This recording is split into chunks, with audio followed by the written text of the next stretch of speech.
कैसे गया आपका एग्जाम? अच्छा गया। कितना आपने अटेम्प्ट किया? 78। 78? ये अच्छा ये बताइए कि आपका कौन सा अटेम्प्ट है ये? मेरा सेकंड अटेम्प्ट है। जीडी का। और भी कोई एसएससी का एग्जाम दिया आपने? हाँ, इससे पहले यूपी पुलिस का दिया था। अच्छा। जीडी का इससे पहले मेरिट आउट हुआ हूँ। अच्छा, मेरिट आउट हुआ था, मतलब उसमें थोड़ा सा रह गया। अच्छा ये बताइए कि चारों सेशन आपको आसान क्या लगा? रीजनिंग। रीजनिंग आसान लगा। और टफ? टफ मेरे को लगा जीके और मैथ। मैथ्स दोनों टफ था। और मतलब हिंदी और रीजनिंग आसान था? हिंदी था ना आपका? हिंदी था लेकिन था आसान बाकी के मुकाबले। अच्छा जरा जी का जीएस का करंट का सवाल बता सकते हैं? एक था बजट को लेके कि 23-24 में बजट में ऐसे ही पूछता कि कितना दिया गया। 2 साल पहले का ही मतलब पूछ रहा है। हाँ। और क्या था, कोई खेल वगैरह सवाल? खेल उल का कोई पुरस्कार वगैरह? पुरस्कार नहीं। पुरस्कार भी नहीं था। कोई और नोबेल प्राइज वगैरह ये सब नहीं नहीं, था? नहीं। खेल से कुछ ओलंपिक्स वगैरह से? ओलंपिक में एगो था। एगो था ओलंपिक से। अच्छा ये बताइए कि और कोई बुक एंड ऑथर से सवाल? नहीं। नृत्य संगीत? एक था शास्त्रीय नृत्य भरतनाट्यम कहाँ से संबंधित है। अच्छा ये था। और इसके अलावा ज्योग्राफी से कुछ सवाल? नदी पार झरने मुद्रा ना, पड़ोसी ना, देश? ना, ना। अच्छा ये बताइए कि हिस्ट्री से कोई सवाल? मॉडर्न से, मिडिवल से, किसी से था ही नहीं? हिस्ट्री से था मतलब 1919 के वक्त जो हिंदू मुस्लिम का हुआ था ना, अच्छा उसको एकता modern से। करने के लिए क्या किया गया था। अच्छा खिलाफत मूवमेंट के बारे में? हाँ, खिलाफत मूवमेंट से। तो ये सब पूछा गया था। इसके अलावा बात करें इकोनॉमिक्स के सवाल? इकोनॉमिक्स में पंचवर्षीय योजना था, जनगणना था। जनगणना से था, मतलब इकोनॉमिक्स से पूछा गया। पॉलिटिक्स से? पॉलिसी से पूछा गया था। अनुच्छेद वगैरह कोई? नहीं। अनुच्छेद नहीं था। संविधान संशोधन वगैरह का गवर्नेंस वगैरह का बना था कुछ?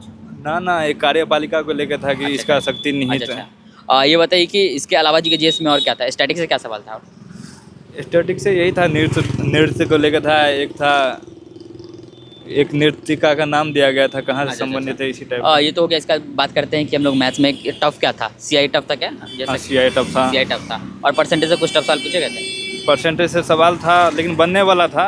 बस सीआईएसआई में थोड़ा था ज़्यादा क्वेश्चन। टफ क्या पूछा गया था? सीआईएसआई मेंसुरेशन टफ था क्या? नहीं, एक ही क्वेश्चन मुझको लगा टफ नहीं था, नॉर्मल था। मतलब बाकी सब नॉर्मल था। कैलकुलेटिव क्या लगा?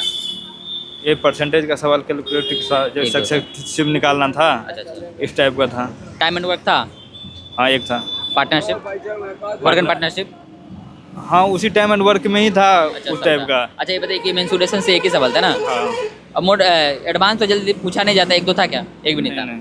अच्छा ये बताइए कि रीजनिंग की बात करें तो रीजनिंग में किससे था? एनालॉजी से कितने सवाल थे? एनोलॉजी से 1 या 2 था। हाँ सीरीज? सीरीज 2 था। Sitting arrangement? 1-2 था। 2 था सिटिंग अरेंजमेंट। और ब्लड रिलेशन? 1 था। टफ क्या लगा? सिटिंग अरेंजमेंट टफ था क्या? Coding decoding. Coding decoding tough था। हाँ, कितने पूछा गया था? 4-5 था। 4-5 था उसमें। सीटिंग अरेंजमेंट आसान था, वो दक्षिण की तरफ मुख करके था, 6 आदमी वाला। तो ये हो गया। हिंदी में कैसा था सवाल? हिंदी था ठीक ठाक था लेकिन मुहावरे वगैरह? इसका मुहावरे ठीक था, गद्यांश थोड़ा मुश्किल था। गद्यांश मुश्किल है, लेंदी पूछ दिया गया था यार। अच्छा और साहित्य वगैरह से कुछ सवाल? नहीं। साहित्य से नहीं था। ग्रामर से किस से और सवाल था? संधि से सवाल था? नहीं, बस समास? संज्ञा से था बस। संज्ञा से था। संज्ञा से क्या आसान है तुमको? हाँ, संज्ञा। और कुछ सेंटेंस करेक्शन वगैरह ये सब? हाँ, 2 था। 2 था। तो ओवरऑल मतलब पेपर बोला जाए तो पिछली बार जो आपने दिया था उसके हिसाब से कैसा इस बार है? उससे थोड़ा सा टफ था। थोड़ा सा टफ है। हाँ। तो मतलब 0 to 10 अगर 10 एकदम टफ है, 0 एकदम आसान है, तो क्या आप लेवल रेट करना चाहेंगे? इसको अगर 10 टफ है तो 7 पिछले बार के मुकाबले में। अच्छा इस बार थोड़ा मुश्किल था, जीके मुश्किल था, मैथ में रीजनिंग में भी 3-4। मतलब 6 था तो इस बार 7 है, यही ना? हाँ। अच्छा चलिए, best of luck, thank you.